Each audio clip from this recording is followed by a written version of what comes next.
Welcome back everyone. Welcome to civil service study. Practice set number 367 पर आ जाइए और इसमें हम प्रैक्टिस करने वाले हैं करंट अफेयर्स के प्रश्नों पर।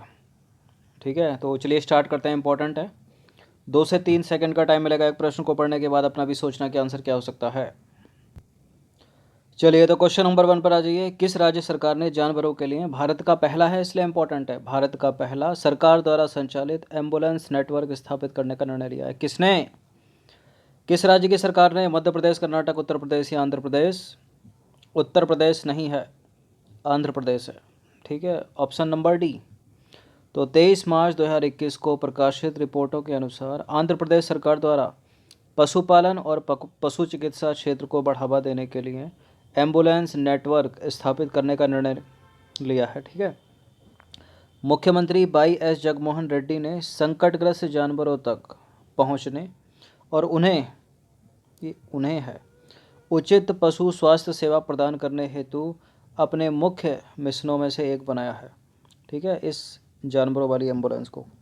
तो प्रत्येक एम्बुलेंस के साथ जो है एक पशु चिकित्सक और एक पैरा पशु चिकित्सा कार्यकर्ता होगा। तो कौन सा स्टेट है ये? आंध्र प्रदेश है। ठीक है,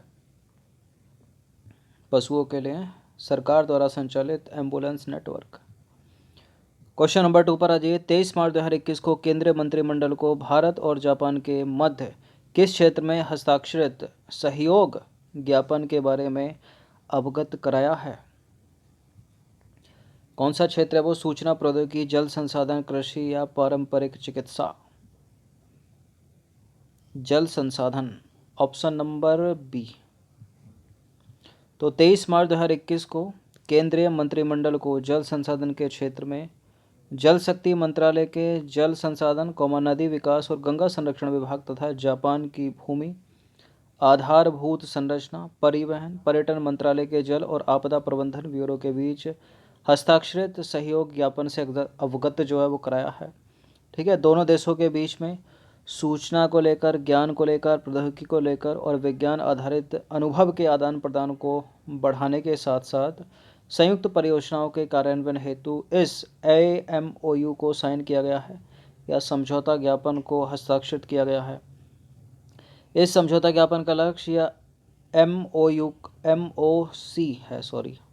ठीक है, इस MOC का लक्ष्य जल और डेटा प्रबंधन तथा जल प्रौद्योगिकी के क्षेत्र में दीर्घकालिक सहयोग को बढ़ावा देना है। ठीक है, तो सहयोग ज्ञापन है ये, इसलिए MOC है। क्वेश्चन नंबर 3 पर आ जाइए। 23 मार्च 2021 को केंद्रीय मंत्रिमंडल ने भारत के संघ लोक सेवा आयोग यानी UPSC और किस देश के स्वतंत्र प्रशासनिक सुधार और सिविल सेवा आयोग के मध्य समझौता ज्ञापन पर हस्ताक्षर किए जाने को मंजूरी प्रदान की? बताइए। भारत के केंद्रीय मंत्रिमंडल ने भारत की UPSC और किस देश के स्वतंत्र प्रशासनिक सुधार आयोग और सिविल सेवा आयोग के बीच समझौता ज्ञापन पर हस्ताक्षर किए जाने को मंजूरी प्रदान की है? यह है अफगानिस्तान, ऑप्शन नंबर सी।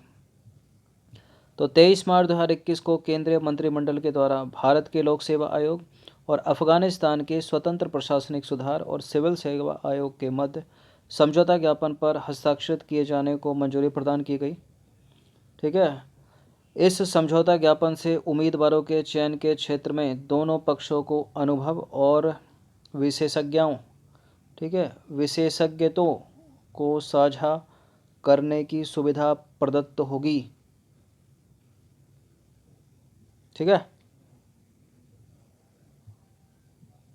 देखिए, इस समझौता ज्ञापन की प्रमुख विशेषताओं में सार्वजनिक सेवा में भर्ती और चयन के आधुनिक दृष्टिकोण, विशेष रूप से UPSC और अफगानिस्तान के स्वतंत्र प्रशासनिक सुधार और सिविल सेवा आयोग के कार्य के संबंध में अनुभव का आदान प्रदान, पुस्तकों, मार्गदर्शक पुस्तिकाओं तथा अन्य दस्तावेज समेत सूचना और विशेषज्ञता का आदान प्रदान जो गोपनीय प्रकृति का नहीं है, ठीक है, इत्यादि सारे के सारे शामिल हैं।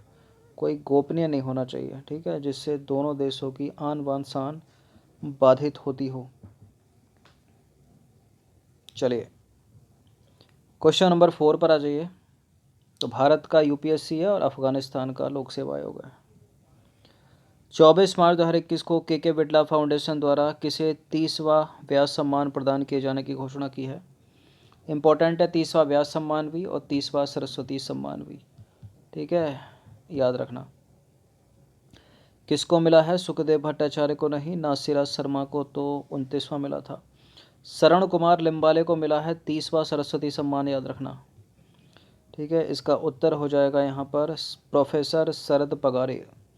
प्रोफेसर शरद पगारे को मिला है हिंदी का 30वां व्यास सम्मान। के बिरला फाउंडेशन देता है व्यास सम्मान को। तो 24 मार्च 2021 को के बिरला फाउंडेशन द्वारा हिंदी के प्रसिद्ध लेखक प्रोफेसर शरद पगारे को वर्ष 2020 के लिए प्रतिष्ठित 30वां व्यास सम्मान प्रदान किए जाने की घोषणा की गई। इन्हें यह पुरस्कार उनके उपन्यास पाटलिपुत्र की सामग्री, इंपॉर्टेंट है ये, कौन सा उपन्यास है या रचना कौन सी है उनकी, पाटलिपुत्र की सामग्री के लिए प्रदान किया जाएगा। इस पुरस्कार के तहत उनको 4 लाख रुपए की धनराशि प्राप्त होगी, एक प्रशस्ति पत्र मिलेगा और एक स्मृति चिन्ह प्रदान किया जाएगा। देखिए, आपको ज्ञात हो कि 29वां व्यास सम्मान हिंदी की प्रसिद्ध लेखिका नासिरा शर्मा को दिया गया था और उनका उपन्यास था या उनकी रचना थी कागज की नाव। क्वेश्चन नंबर 5 है, अप्रैल 2021 में जारी प्रेस विज्ञप्ति के अनुसार किस राज्य में देश का सबसे बड़ा तैरता हुआ यानी फ्लोटिंग सौर ऊर्जा संयंत्र स्थापित किया जाएगा? कहाँ पर किया जाएगा देश का पहला फ्लोटिंग सौर ऊर्जा संयंत्र? अरुणाचल प्रदेश में नहीं, केरल में नहीं, असम में नहीं, तेलंगाना में, ऑप्शन नंबर सी। तो अप्रैल 2021 में जारी विज्ञप्ति के अनुसार तेलंगाना के रामगुडम में देश का सबसे बड़ा तैरता हुआ यानी फ्लोटिंग सौर ऊर्जा संयंत्र स्थापित किया जाएगा। इस सौर ऊर्जा संयंत्र की क्षमता होगी 100 मेगावाट, ठीक है। यह सौर ऊर्जा परियोजना एनटीपीसी लिमिटेड द्वारा शुरू की जाएगी और इसकी अनुमानित लागत कितनी है? 423 करोड़ रुपए। और इस परियोजना का उद्देश्य है कार्बन उत्सर्जन को कम करना। क्वेश्चन नंबर 6 है, कर्मचारी राज्य बीमा निगम के संदर्भ में निम्नलिखित कथनों पर विचार करना है। कर्मचारी राज्य बीमा निगम यह श्रम और रोजगार मंत्रालय के तहत एक विधायी और स्वायत्त निकाय है, कर्मचारी राज्य बीमा निगम। और दूसरा स्टेटमेंट है, इसकी स्थापना हुई थी 1952 में। बताइए कौन सा सही है? दोनों के दोनों करेक्ट हैं, सी है इसका आंसर।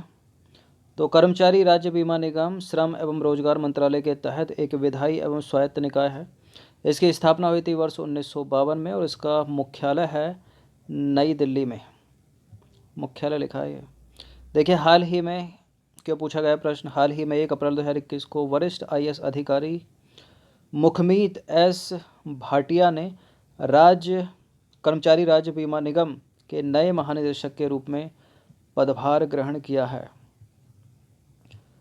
क्वेश्चन नंबर 7 पर आ जाइए। निम्नलिखित कथनों पर विचार करेंगे। 2 स्टेटमेंट है यहाँ पर, बताना कि इनमें से कौन सा करेक्ट होगा। ऑटिज्म एक गंभीर विकासात्मक विकार है जो संवाद और बातचीत करने की क्षमता को बाधित करता है।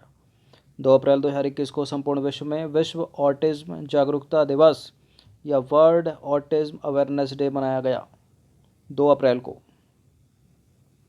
बिल्कुल ये करेक्ट है, दोनों के दोनों स्टेटमेंट, सी है इसका आंसर। तो 2 अप्रैल 2021 को संपूर्ण विश्व में विश्व ऑटिज्म जागरूकता दिवस मनाया गया। उद्देश्य क्या है? ऑटिज्म से ग्रस्त बच्चों तथा बड़ों के जीवन में सुधार हेतु कदम उठाना और उन्हें सार्थक जीवन व्यतीत करने में मदद करना। क्या है ऑटिज्म? अगर प्रश्न पूछ लिया जाए तो लिखने के लिए आपको मेंस में, देखिए, यह एक गंभीर विकासात्मक विकार है जो संवाद और बातचीत करने की क्षमता को बाधित करता है। यह तंत्रिका तंत्र पर प्रभाव डालता है, नर्वस सिस्टम पर, और व्यक्ति के समग्र संज्ञानात्मक, भावात्मक, सामाजिक और शारीरिक स्वास्थ्य को प्रभावित करता है। संयुक्त राष्ट्र महासभा के द्वारा 18 दिसंबर 2007 को हर साल 2 अप्रैल को इस दिवस को मनाने की घोषणा की थी, 18 अप्रैल 2007 में। क्वेश्चन नंबर 8 पर आ जाइए। दिग्विजय सिंह झाला, 4 अप्रैल 2021 को दिग्विजय सिंह झाला का निधन हो गया। कौन थे वो? कौन थे, कौन लग रहे हैं ये? राजनेता, खगोलविद, चित्रकार या साहित्यकार? खगोलविद नहीं है, बताइए कौन थे ये थे राजनेता, ऑप्शन नंबर डी। तो 4 अप्रैल 2021 को पूर्व केंद्रीय मंत्री वरिष्ठ राजनेता दिग्विजय सिंह झाला का निधन हो गया। वे 88 वर्ष के थे, 88। इम्पोर्टेंट है इसलिए क्योंकि वह वर्ष 1982 से लेकर 1984 के बीच देश के पहले पर्यावरण मंत्री थे। ठीक है, पहले पर्यावरण मंत्री। क्वेश्चन नंबर 9 पर आ जाइए। अटल इनोवेशन मिशन निम्नलिखित में से किसके तत्वाधान में भारत सरकार की प्रमुख पहल है? इंपॉर्टेंट है प्रश्न। अटल इनोवेशन मिशन है किसके तत्वाधान में? बताइए। नीति आयोग के तत्वाधान में, ऑप्शन नंबर सी। तो अटल इनोवेशन मिशन नीति आयोग के तत्वाधान में भारत सरकार की प्रमुख पहल है। इसका उद्देश्य है देश भर में नवोन्मेषण और उद्यमशीलता के लिए एक गतिशील पारितंत्र का निर्माण करना और उसे बढ़ावा देना। हाल ही में 5 अप्रैल 2021 को प्रसिद्ध सामाजिक तकनीकविद डॉक्टर चिंतन वैष्णव को अटल इनोवेशन मिशन के नए मिशन निदेशक के रूप में नियुक्त किया गया है और वह मध्य अप्रैल में पदभार ग्रहण करेंगे। अपना डॉक्टर चिंतन वैष्णव को अटल इनोवेशन मिशन के नए मिशन निदेशक के रूप में नियुक्त किया गया है। क्वेश्चन नंबर 10 पर आ जाइए। भारतीय सेना के लेफ्टिनेंट कर्नल ने अक्टूबर 2020 से अपने सबसे तेज एकल साइकिलिंग करतब के लिए 2 गिनीज वर्ल्ड रिकॉर्ड अर्जित किए हैं। उनका नाम क्या है? कौन है ये? लेफ्टिनेंट कर्नल करणवीर सिंह डोगरा नहीं, लेफ्टिनेंट कर्नल चंद्रभान सिंह नहीं है, लेफ्टिनेंट कर्नल राजवीर सिंह शेखावत भी नहीं है इनका नाम है lieutenant colonel Bharat Pannu, option number ए।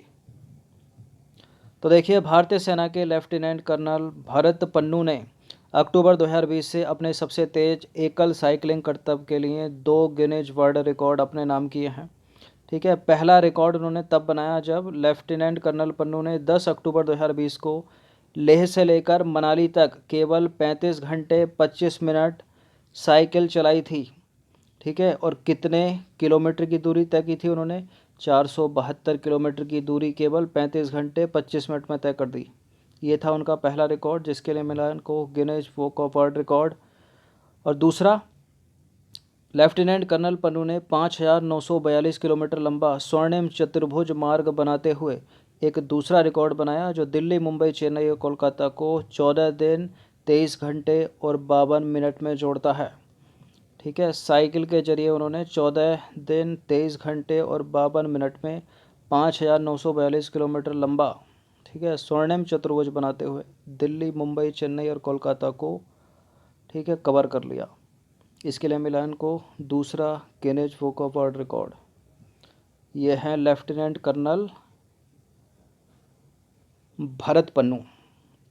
ठीक है, चलिए, तो 10 प्रश्न थे इंपॉर्टेंट। इनकी प्रैक्टिस कम से कम 2 बार कर लीजिएगा क्योंकि बड़ी बड़ी एक्सप्लेनेशन थी। पॉज मार के पढ़ लेना। धन्यवाद।